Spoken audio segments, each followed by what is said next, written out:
They arrived in a blur of stately arrogance and fragile certainty. The scholar's vessel was nothing like a warship.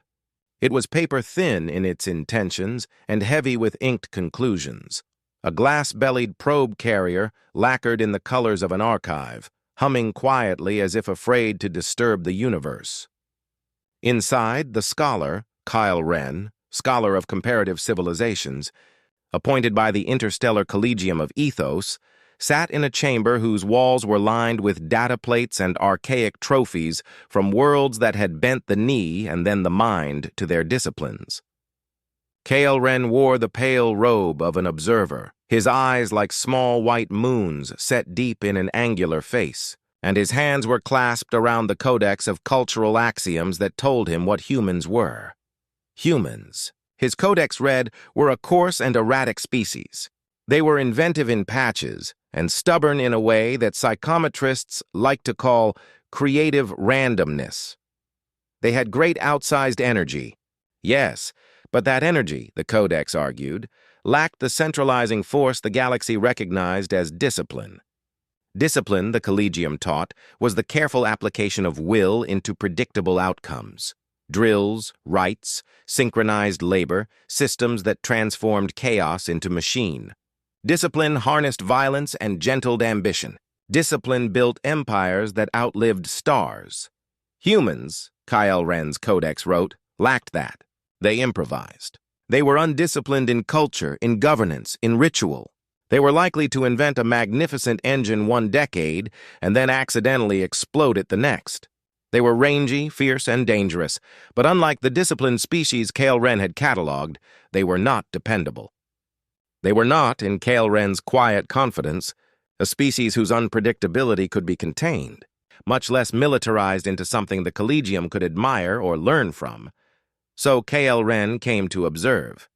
He came to file a neutral report, to sit on the ridge of a contested valley on a world called Taish, where Terran forces and the coalition of Sashir clashed, and to watch the humans bleed into their response patterns. He came with instruments and a schedule, 3 days of observation, interviews with 2 rank officers, a ceremonial exchange of insignia, and a ledger of behaviors to cross-reference with his codex. What he did not come prepared for was a single man named Jonah Mercer. Jonah Mercer had a face the war had taught into a map. There were seams at his mouth from old burns, a white hairline in his otherwise dark hair he liked to blame on a near-miss artillery strike, a jaw that never seemed to relax. He had shepherded men through worse nights than this, and had the tired, slow arrogance of someone who had earned his scars. He was a Marine in the old fashion, the kind of veteran who moved as if every muscle remembered a regiment of ghosts, a man who did not look at chaos as novelty, but as a ledger to be balanced. They called him Sergeant in most of the records. But to the younger Marines who slept where they could and trusted him with their lives, he was Jonah. To the enemy, in the sparse moments when enemies remembered names, he was the anchor. Khael-ren's shuttle came down in a haze of diplomatic courtesy. The Terran command permitted the observation because it was, politically, elegant to do so. Humans like to display their discipline to the galaxy. They liked the theater of it. The Sashir command allowed it because they underestimated the Earth breed. Every race underestimated Earth, and Sashir was not the first to do so. The opening minutes of the observation fit Khael-ren's expectations. He witnessed formations march with the rigid efficiency of the drill manuals. He watched ration distribution with quiet order. He saw medics make precise triage cuts. The codex scribbled annotations, and Khael-ren felt smug. These were ceremonial habits, the codex would say, surface-level mimicry of discipline. The underlying human chaos remained, as always, unbridled. That was when the valley blew its first answer. A mortar chorus came, a frantic rippling thunder, and the hillside erupted with chunks of earth, flinging like the thrown teeth of some great thing. It happened so fast the air seemed to shiver. Jonah was on his feet before the third impact, not because the mortar told him to be, but because his body had kept a ledger of the kind of night mortar barrages belonged to. He barked a command that had no ceremony, an imperative threaded with heat and a practiced patience. Low. Low, take cover in the gullies. Shift left! 2-1, lay suppressive. Medic, Price, with me. The words were simple. They were less than a human minute, and in that time Jonah had moved into the heart of the barrage's wake, not to risk bravado, but to anchor. He pivoted through shrapnel, his veteran's eyes flicking at micro-decisions, a fallen soldier's exposed limb, a burn that would need a tourniquet. He had no expectation of poetry. He had expectation of work. Khael-ren watched. His instruments tracked tremors and pulse rates. He recorded 100 micro-movements. Jonah's breath, the way his shoulder caught light, the half-turned angle of his head that kept checking the names and faces of his unit. He expected improvisation, the frantic corrections humans favored. He recorded the improvisation, then saw, with a scientist's bewilderment, a layered order underneath it. Jonah's movements, at once reactive and exact, were a choreography of hardened habit, not undisciplined improvisation. He slid a wounded man into a protective posture, then flattened himself over a broken communicator to calibrate a field relay, then re-emerged to issue another command. Shift and break. Cover Price. The infantry responded with that blunt, crystalline obedience that comes from being taught not to think first about glory, but to act first to save the man beside you.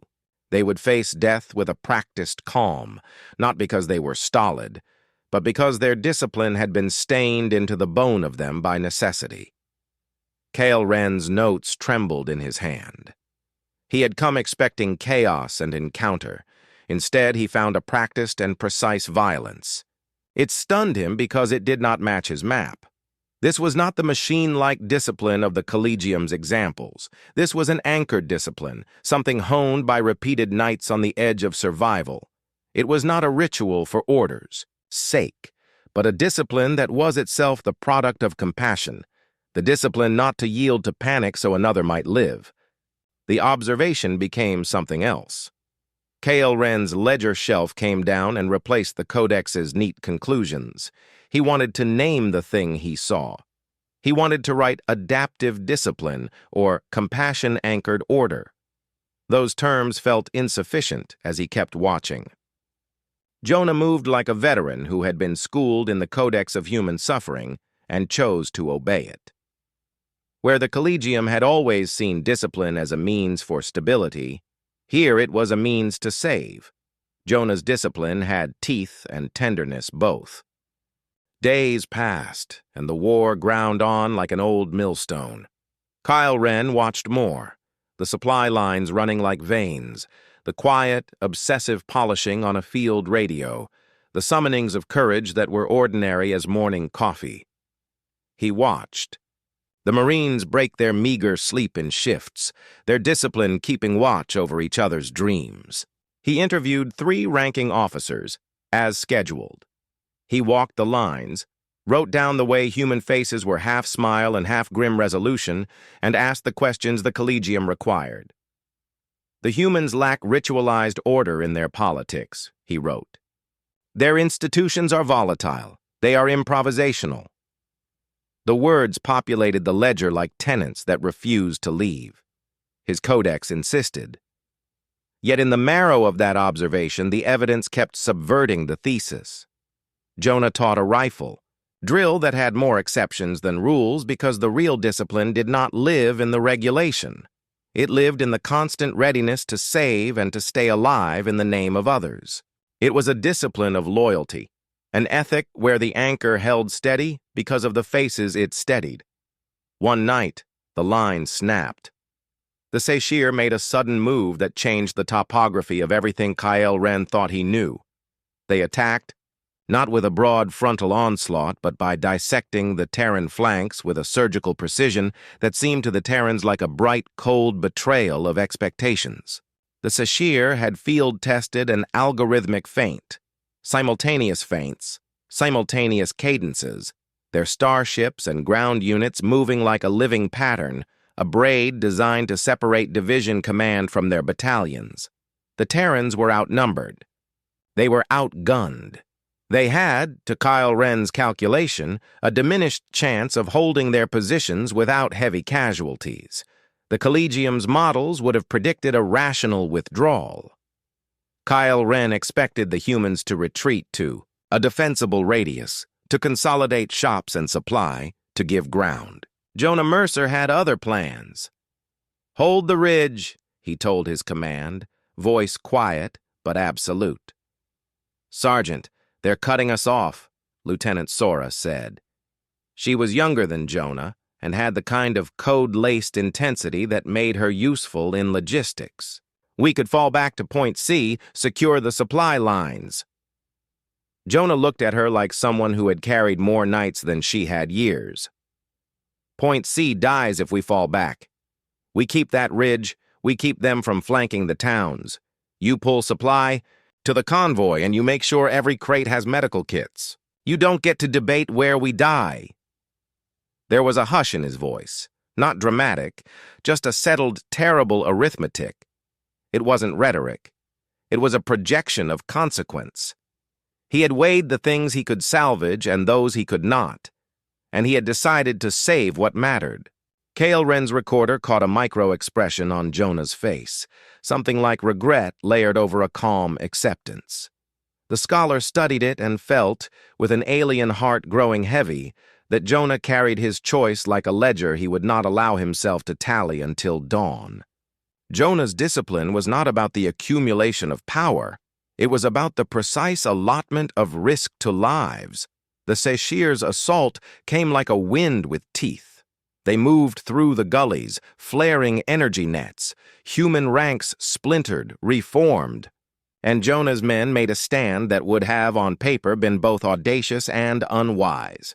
Jonah commanded as if he had memorized the probabilities, and then rejected them for reasons that refused to calcify into calculus. He wanted the ridge taken not for glory, but because the ridge harbored a school, a clinic, a holding of refugees. The discipline was not for discipline's sake. It was for the fragile things on the other side of the hill. Khael-ren watched a Marine named Alvarez crawl up a shell-blown slope with a makeshift splint, his hands steady because he trusted Jonah's plan. He watched Price, the medic, stand in the open because Jonah had ordered the covering fire that kept his palm steady enough to rebind a torn artery. He watched a man named Kowalski laugh once, only once, in a short, broken sound of grim triumph as his younger brother reached the shelter. He watched the weird, human rituals of cigarette lighting and hand-holding become a kind of sacrament in the middle of artillery, and then Jonah did something that would unmake Khael-ren's tidy categories. At the height of the assault, a Seshir, officer, tall, clipped, and adorned with the sigils of a species that liked ceremonial pulses, raised a hand and cried a demand in the alien tongue. He shouted the old phrase, the one that in Seshir doctrine meant, "Yield and be arranged under the collegium's protection." In the past, other races had taken such pronouncements as a formal name for surrender.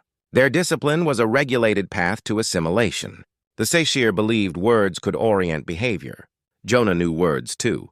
But he did not answer with words. He answered with movement. He gathered his men in a ring around the refugees, not to hold them as hostages, but to make a human wall. He angled their bodies to shield children and supply crates. He made a human nucleus. The Seshir's shot list changed. They had not accounted for something truly human, the expansive instinct to protect. Khael-ren's pen song, his mental instruments, registered the change as an anomaly. The Scholars' Codex had categorized this as defensive improvisation, a variant of survival instinct. But the layered truth was heavier. Jonah's discipline was not merely routine and not merely ritual. It was cultivated, sharpened by sorrow, and practiced in small acts that smoothed the edges of brute courage. It was a discipline that acted on behalf of others, not on behalf of itself. That difference made the actions fundamentally different in kind.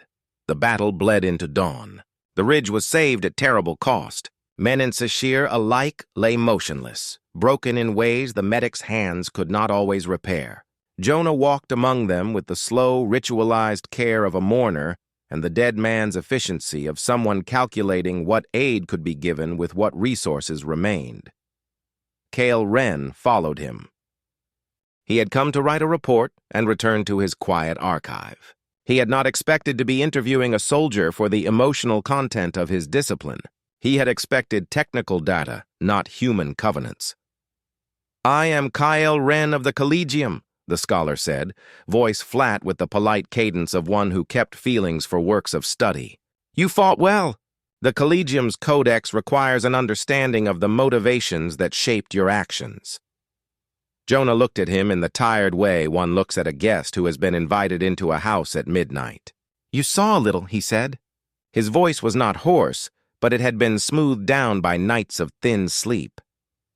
"Your species' literature suggests humans lack the centralized habit of disciplined order," Khael-ren continued.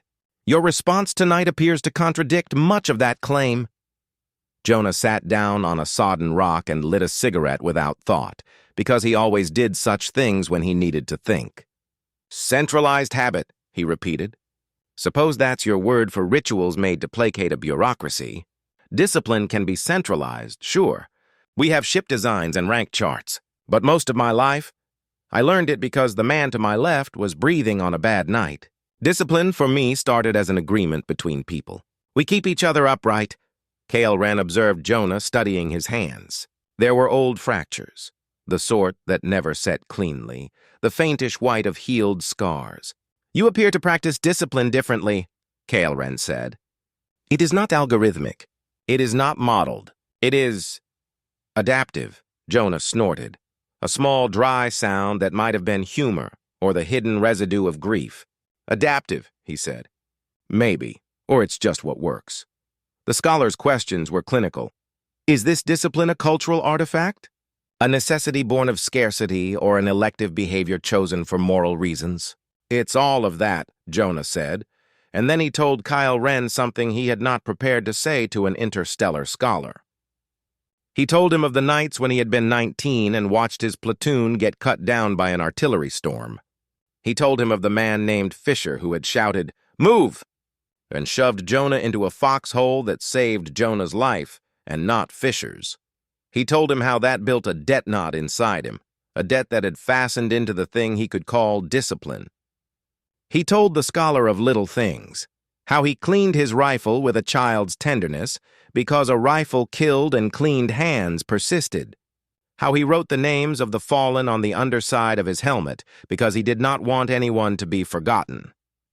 Khael-ren's codex had no category for debt as a moral engine.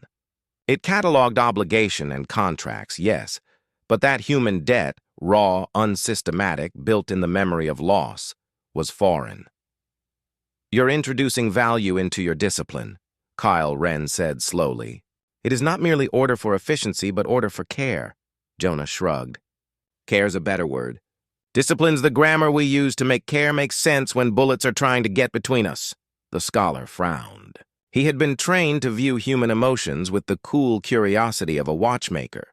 But when Jonah described the calculus of sacrifice, how they distributed risk to save a convoy, how they made marginal trades between equipment and bodies, Khael-ren felt a private trembling.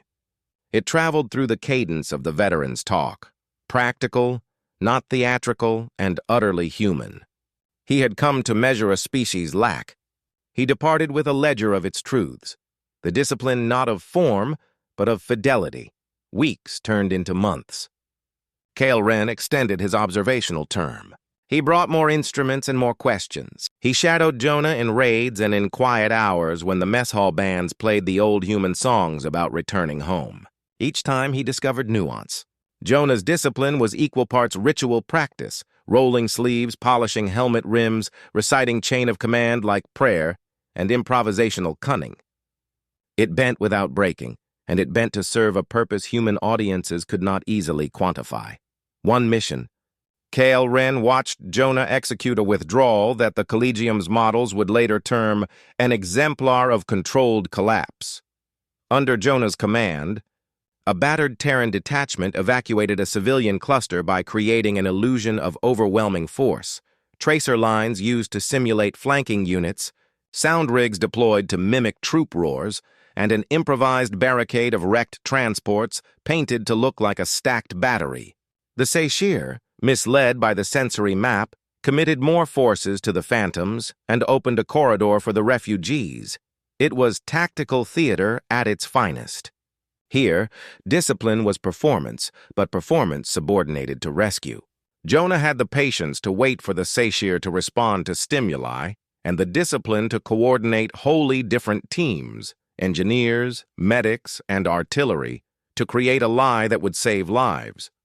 Khael-ren recorded the choreography and tried to map it into his codex. The result did not fit the grammar of his prior beliefs. "We're messy," Jonah said later, when Khael-ren asked whether all humans bled discipline into compassion. "We are loud and we curse the rules sometimes. But when the chips fall, we will put ourselves into the machine to take the worst of the blow. That's discipline. People learn it by watching someone do it first." Khael-ren thought of another test. He asked Jonah to explain in a structured way what the Collegium would call the heuristics of human discipline, the patterns and rules that made it function. Jonah smiled in that slow Somerset way, took a breath, and began to talk like a man who had been ordered to map the ocean by looking at a single tide pool. He spoke of things Khael-ren found surprising in their simplicity. Routine paired with ritual, the sacred discretions of a meal shared between watch shifts, the vocabulary of commands that were less about obedience and more about safety. He spoke about the unspoken rules, lookouts who refused to shift their watch when another was tired because someone had watched them fall asleep once before and paid in blood. Jonah used words like trust, habit, care, and promise, the kind of language that many cultured species called imprecise and therefore irrelevant to rigorous study. Yet each word contained a pattern that the scholar could sense even if he could not immediately place it into taxonomy. "You call it imprecise," Jonah said, chuckling, "because you're trying to round the corners into squares. We made our math by counting bodies saved, not by certifying doctrines." Khael-ren found that the more he learned, the less he could describe the human thing in the Collegium's sterile terms. Their discipline was not an edict impressed from above. It was a muscle grown from the habit of bearing one another's weight. The climactic change came on a day like many others until it was not. A supply convoy, thin and stubborn, carrying medicine and a crate of newly landed solar pumps, moved along the valley road. The Saishir, realizing the power of those pumps to give the Terran positions a steady energy source, planned an interception with a daring kinetic strike. They masked their movement beneath a sandstorm, and their attack came with the cold. Precise timing of a species that prided itself on strategic rituals. Jonah's unit was assigned to act as a decoy, draw the attention, then pull back. The plan required a measured retreat, a pattern of maneuvers that minimized casualties and protected the convoy. Jonah read the operation as if it were a map he had studied his whole life. But then he learned the convoy's manifest contained children, refugees who had been placed on the convoy by a volunteer, NGO that refused to leave without them. The presence of children changed everything. "Change plan," Jonah said into the radio like a man with no time for politics. His commanders argued the risk calculus. The decoy had to be believable. They argued resource distributions and the probabilities of rescue. Jonah's voice did not rise or fall as an argument. It simply stated a fact. If they come through that valley, the kids won't survive the strike. We change plan. We anchor. We buy time. It was not an order of bravado. It was an order of duty. And Jonah's men, bound to him by years of shared nights and the grammar of a discipline built on the expectation to keep one another upright, did not ask to be convinced.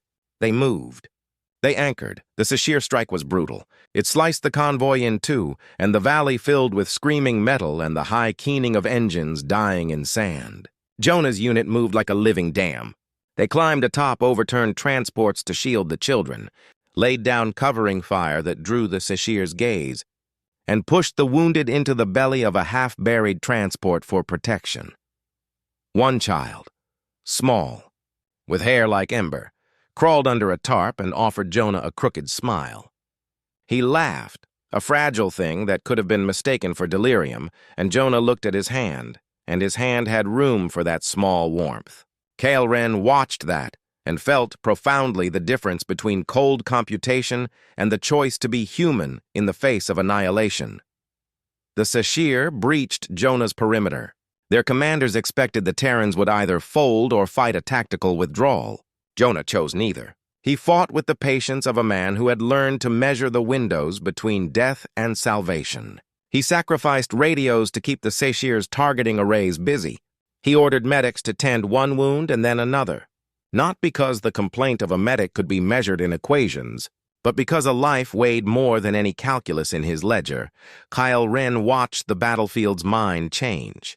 The Sashir, who had first viewed humans as flexible but unstructured, began to hesitate. They observed Jonah as their sensors tracked an unfamiliar data set. Men who did not retreat when retreat was rational.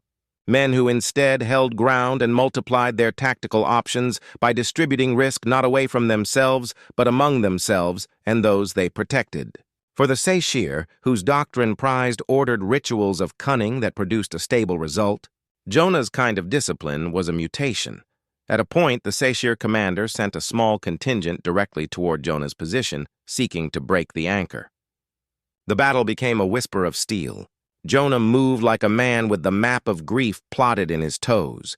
He anticipated a maneuver, fed the enemy a false trail, and then collapsed it into a trap. He did not seek glory. He sought openings. He sent a team to fake a withdrawal, pulled the Sashir forward, and then, in a coordinated roar, surged them into a kill zone.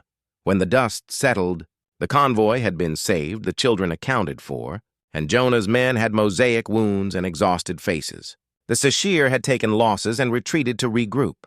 The victory was ugly and measured and terrible, and it burned a new sentence into Khael-ren's ledger. In the aftermath, Khael-ren was allowed, by some bureaucratic decision, to interview both Jonah and a captured Sashir lieutenant. He took careful notes. The Sashir lieutenant spoke with the thinness of a man who had been taught to say certain things in certain sequences. "Your species," he said, "is unpredictable. You do not obey the predictable patterns of disciplined war. You rearrange yourselves. You value not the efficacy of order, but the weight of lives. We cannot map you." Khael-ren's report pulsed with something like shame. He had come to write the species off as chaotic. Instead, he had watched, firsthand, a discipline that arrived not from doctrine, but from an ethic cultivated in the daily, slow work of compassion.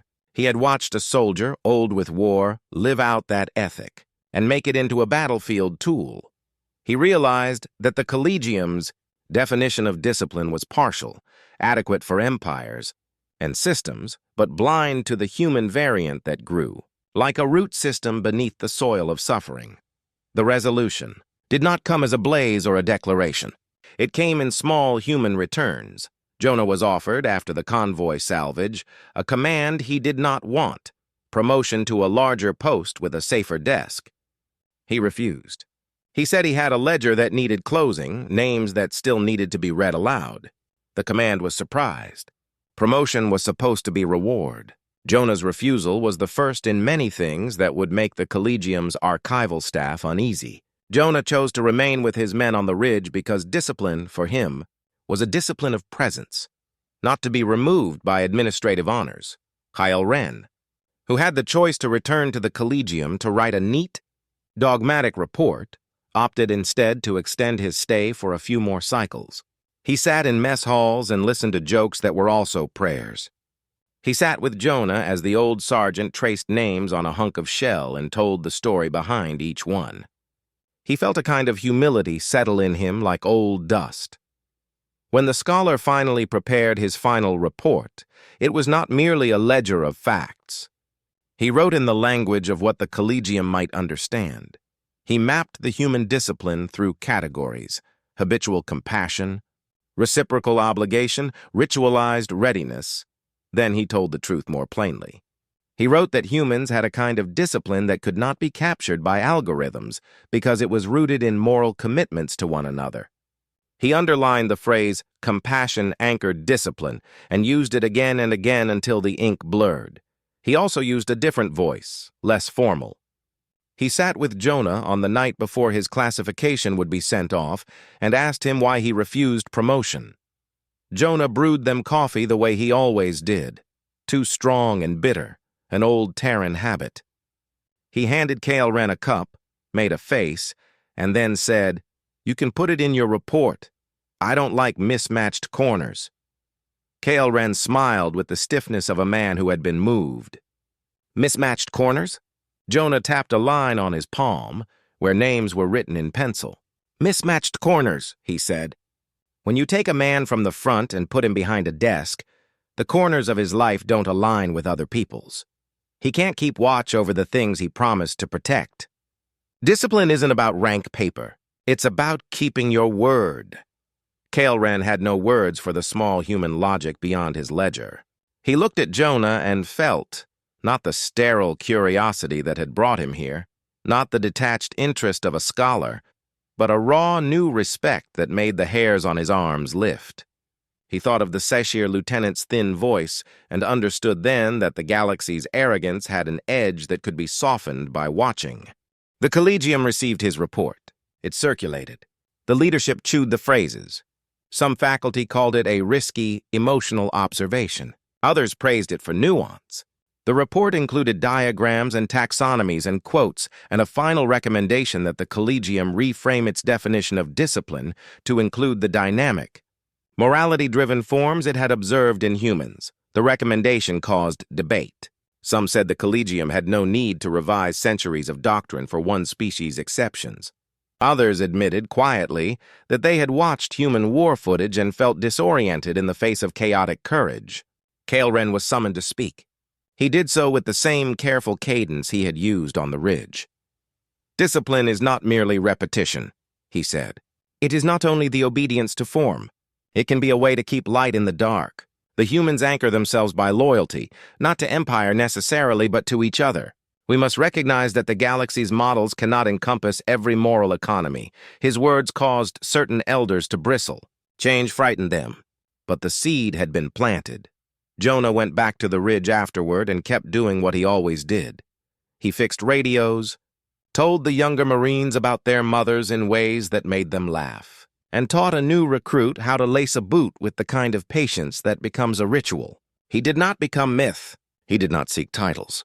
He was content, incredibly, to be a man among men who kept each other upright because, in his mind, that was what discipline looked like when it had been tempered by loss. Khael-ren left Taish months later, his robe dust-streaked and his instruments full of new categories.